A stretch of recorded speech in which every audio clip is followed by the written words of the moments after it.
I don't know why it is that often the weather seems to match a man's moods, but this day in particular it had run a perfect parallel to mine. But at last the storm broke, and so did I. The only way to ease my mind was to turn to action. Scotland Yard was the perfect place to begin.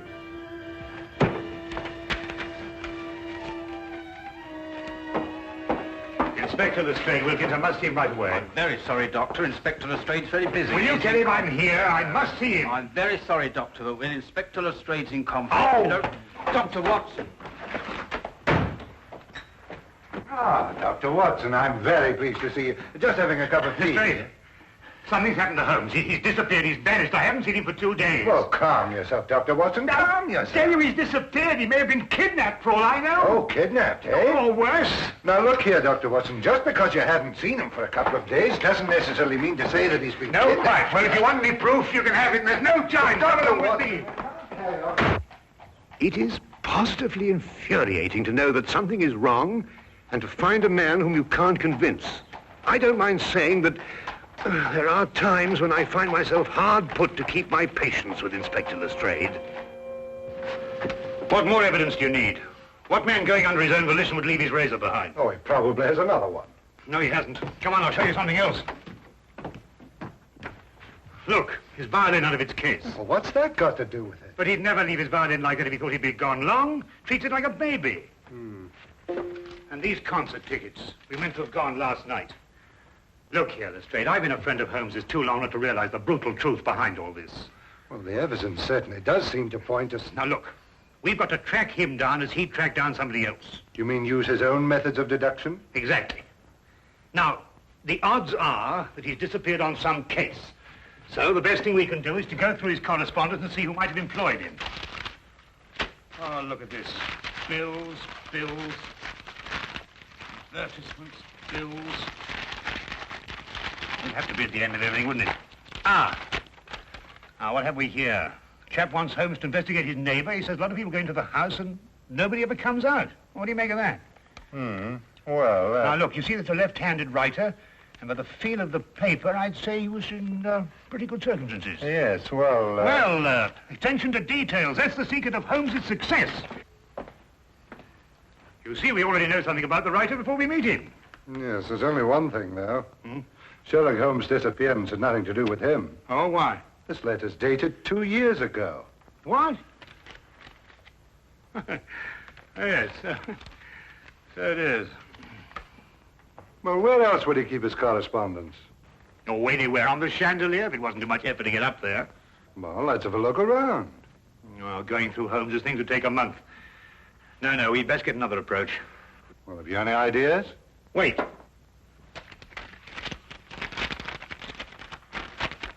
Dear sir, please call upon the undersigned at the earliest convenience on a matter of extreme urgency. Signed, John Smithson, Ye Quaint Old Curiosity Shop, 7 Bachelor Lane. It's dated 3 days ago. You know, this might be it. You're right. It is. Come on, Lestrade. Holmes' life may depend on our speed.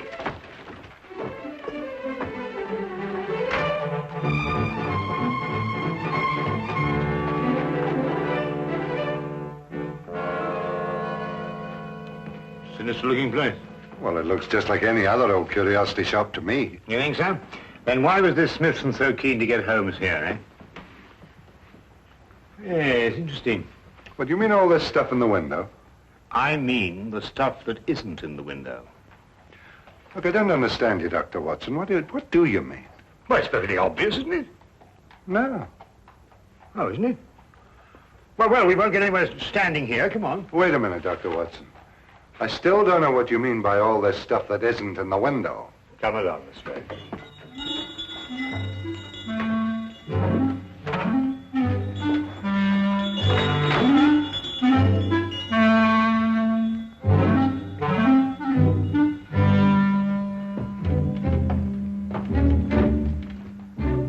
Good afternoon, gentlemen. Good afternoon. You, I presume, are the proprietor, John Smithson. Yes, that is correct, sir. That is correct. Well, I'm Dr. Watson, and this is Inspector Lestrade. We've come to inquire about Sherlock Holmes. Sherlock Holmes? Yes, a tall fellow, thin. Wears a deer-stalking cap. I'm afraid I've never met the gentleman, no. But you wrote him a letter saying you wished to see him on a matter of extreme urgency. You must be mistaken, sir. I'll take a look at this letter.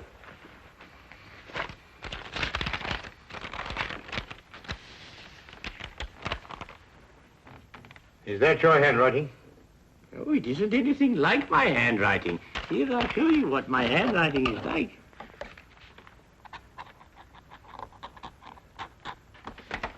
Do you notice any resemblance between the two?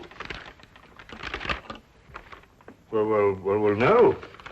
Well, then who could have written it? I couldn't say. Perhaps a practical joke. At any rate, all is well here, and I'm fortunately in no need of help. Oh. Well, do you mind if we browse around a bit? No, browse indeed, gentlemen. I like to think of my shop as an oasis of tranquility in life's busy thoroughfare.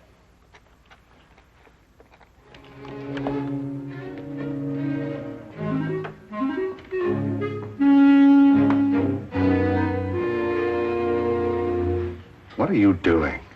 I'm looking for evidence that Holmes was here. Well, you heard what he said. Yes, I don't believe a word of that. There's something about him. I don't trust him. It's as if I'd seen him before somewhere. Well, that's not very scientific. No, perhaps not. But I'd like to have a look round anyway.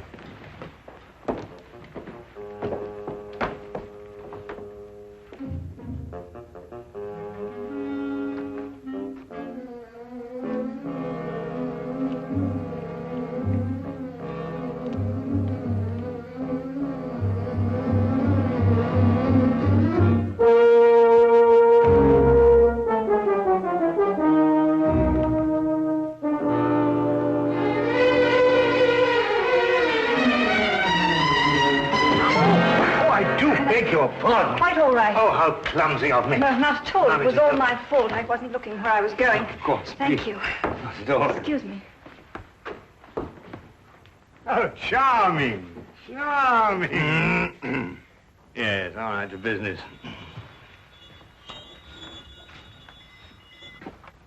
Ivanhoe. I must remind myself to read that again sometime. What's this? Proper deportment of young ladies in polite society. What a fabulous title. I'm afraid that book is not for sale. What do you mean, not for sale? I understand everything in this shop is for sale. Yes, everything except the books on that shelf, sir. And now the shop is closing. Nearly 2 o'clock in the afternoon. Yes, for repairs. I have the decorators coming in. I'm afraid I must ask you to leave, young man.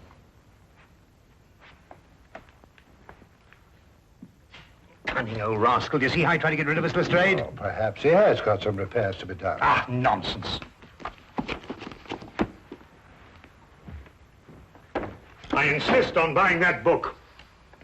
Been looking for it for years. The proper deportment of young ladies in polite society. Precisely. I've been meaning to read that since I was a lad. Oh, very well, young man.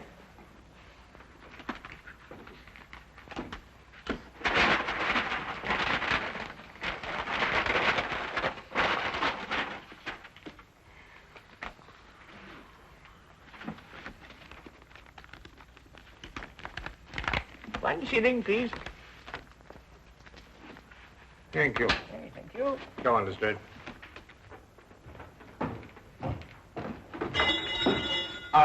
Excuse me, Governor. Not at all.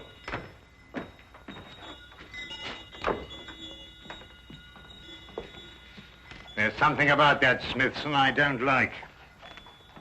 Look, this isn't the book I bought. It's much smaller. Safari through darkest Africa. Why, the chap's nothing but a crook. Oh, this is much more interesting than that other one. Look here. You and I are going straight on back in. Now listen, while I keep him in conversation, you scout around a bit. Well, he'll suspect we're up to something. No, of course he won't. Holmes and I did this in that red-headed league affair. Worked perfectly. Come on.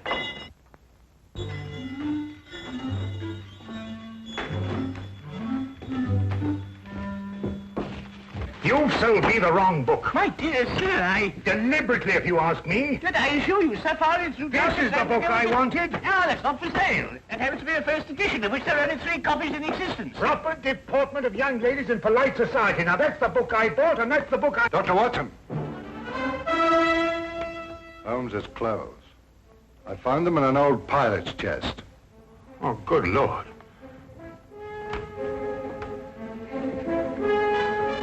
With bloodstains. You thief! What have you done with him? You're under arrest, son. I warn you, anything you say will be taken down, and maybe you... There you go! Stop him! Don't let him get away! Oh, no, you don't. Watson! Lestrade, you idiots! Get out of the way! Oh, oh.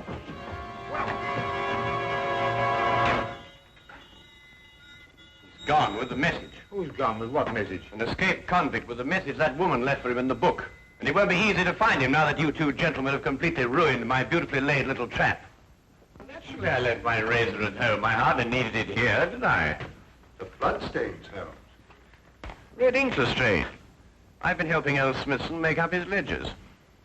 And this escaped convict, who is he? John Carson. I expect you've had a report on him. Carson?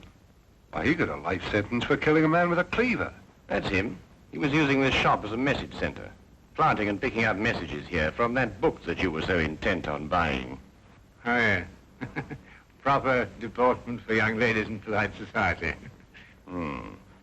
Smithson recognized him when he first came in. It seems that Carson was once employed here, but the old gentleman was afraid to go to the police. Why? Because Carson threatened to kill him if he did, so he sent for me instead. Hence my little disguise. You were waiting to nab Carson when he came in here for a message. Exactly. Oh, and we ruined it all. Oh, that's all right, Watson. The best laid plans of mice and men, you know. However, if we can trace the girl, then I... That'll be as hard as tracing Carson himself. Oh, I don't think it'd be all that difficult. It seems the good doctor has something up his sleeve. Only the name and address where the girl works. Well, how the deuce do you know that? Well, when I knocked her handbag out of her hand, I found a piece of paper, and on it was her hours of work and salary due to her. With the letterhead of the shop on the paper? Well done, Watson. Oh, it's nothing really. Pierre's dress shop, 17 Cottington Street. You know, I'd say that girl had the look of a mannequin about her. Don't you agree? Well, you know, Watson, I'm almost afraid not to.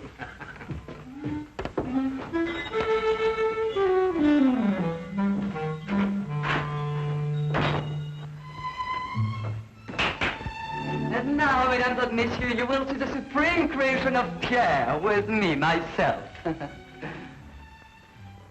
Your niece, monsieur. She will find this ensemble irresistible. You did say your niece, n'est-ce pas? Yeah. Returning for the holidays from school in Switzerland, sir. Yeah. Oh, it's exquisite, no? Such symmetry, such subtle lines.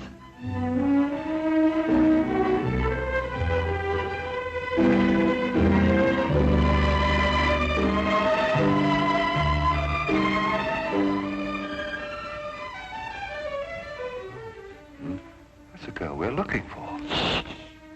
Observe how it hints, but how with such discretion. Oh, la jeunesse, la youth. I say it's a bit daring, isn't it? But it's daring age, monsieur, and now the 20th century.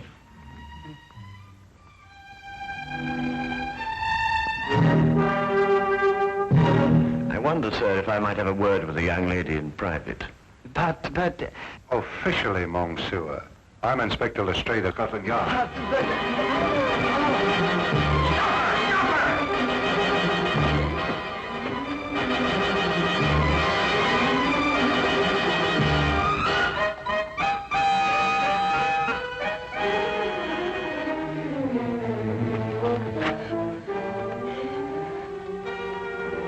It really isn't any use, you know, even if you ran away.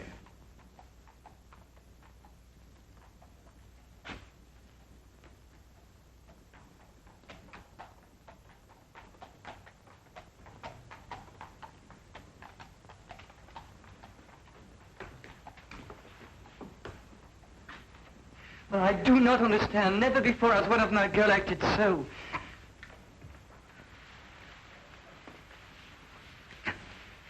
Would you mind telling me where he's hiding now, miss? I don't know. I swear I don't. And yet you left a message for him. A gentleman friend gave me the message and told me to leave it in the book. Probably a pal of Carson's, if she's telling the truth. What was in the message? There was just a name and an address. I see. And what was the name? Jeremiah Westlake. I forget the address. Jeremiah Westlake. There was once a judge called Jeremiah Westlake. He retired several years ago. Yes, and I think we'll discover that Jeremiah Westlake was the judge who gave Carson his life sentence. And now Carson is looking for him. And now Carson is looking for him.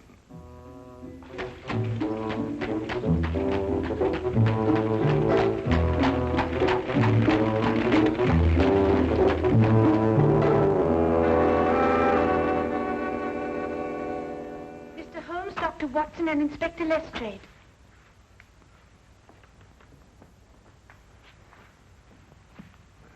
Who's she talking to?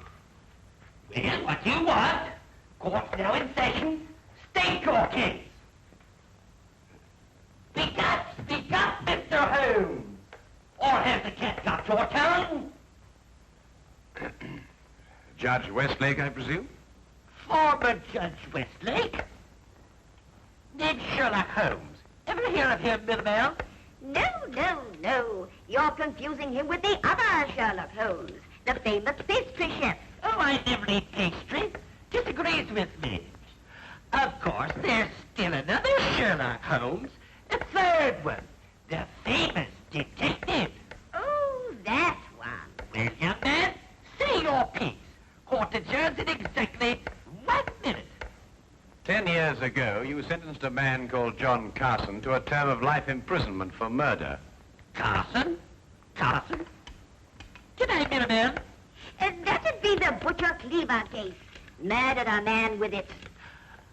Oh, yes. Unpleasant chap, Carson, if I remember correctly. Well, Mr. Holmes? When you sentenced him, he swore to kill you. Did he? Well, what of it? They all do. Routine. But he's just escaped from prison and has learned your address. Nonsense. Bluff. Sheer bluff. Eh, Mirabelle? They all bluff, young man. I wouldn't sleep a wink if I believed everything they swore to do to the judge. Sleep like tops, the two of us. In bed at 10 and up at 6. This man represents a very real threat, sir. That's all. Court adjourned. Sine die. And that, gentlemen, means postponed indefinitely.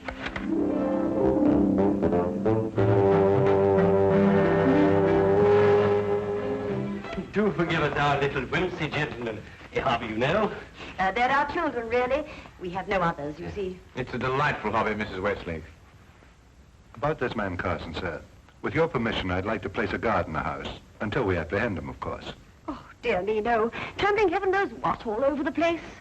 I wouldn't hear of it, Inspector. We appreciate it, though.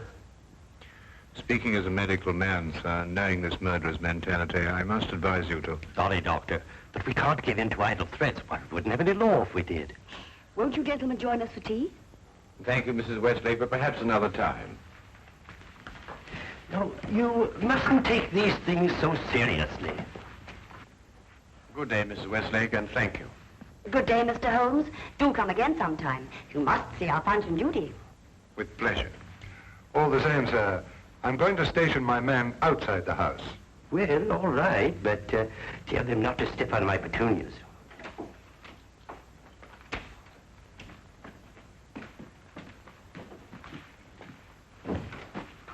He says he's got a message for the judge, sir. I'm Westlake, my man. Here you are, Governor.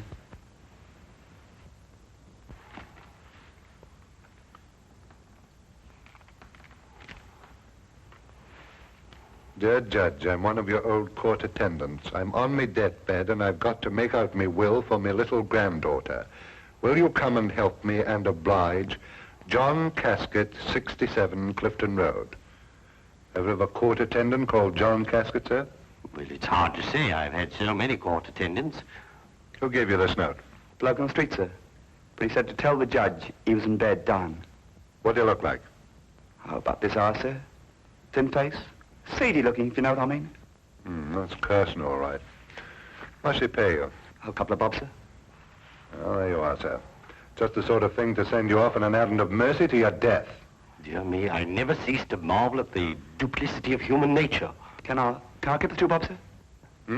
Oh, yes, yes. Oh, thank you, kindly. Well, Holmes, we've got him.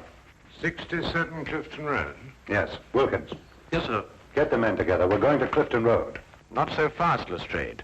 This might be a ruse. Of course it's a ruse. Of another kind. To get you to abandon the police cordon around the house. Oh, I see what you mean. Oh, well, if that's his idea, he's in for a surprise. I'm going to keep the cordon here. Good idea, Lestrade. Now, don't you worry, sir. Why, not the least bit alarmed, sir. I'm going to have my tea.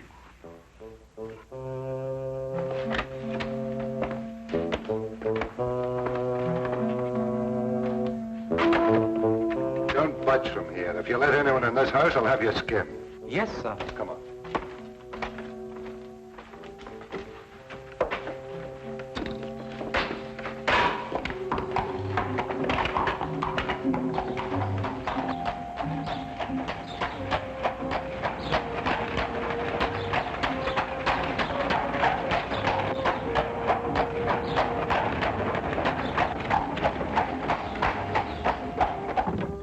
Oh, well, nab him either way. At Clifton Road or when he tries to break into the judge's house. Lestrade, who did that messenger describe? Carson, of course. And who else? You mean who else? Himself. He described himself, Lestrade. Cabby, turn around and go back to the house at once. As fast as you can. At last, I understood the cause for Holmes' concern. We had gone off and left the killer with the very man he'd sworn to kill. John Carson wasn't the kind of man to miss an opportunity like this. He was there, and we were not.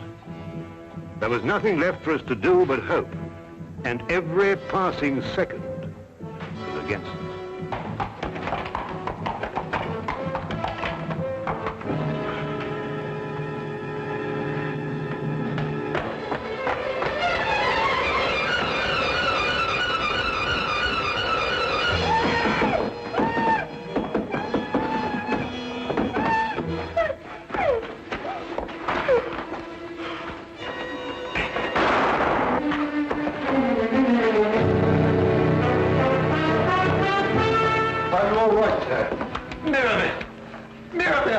She's coming around, sir.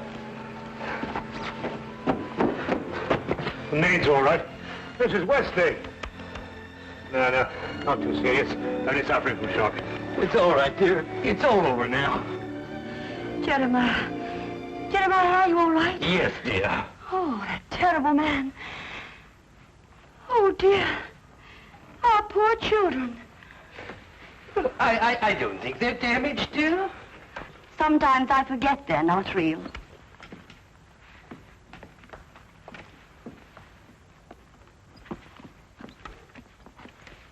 Of course we're real. We're as real as any children. You were right about John Carson, Mr. Holmes. You were very right. How you ruined my life. Not at all, sir. Not at all. Yes, but I must do something to repay you. I'll teach you to be a puppeteer. A puppeteer? Yes, you'll love it. Greatest relaxation in the world. Teaches you to forget men like John Carson. Now, here. You hold the thing like this. Mm-hmm. And with this string, you move a hand. And with this, you move the feet. And you pitch your voice up a little. Thank you, Mr. Holmes. Pretty good thinking. Not bad, anyway.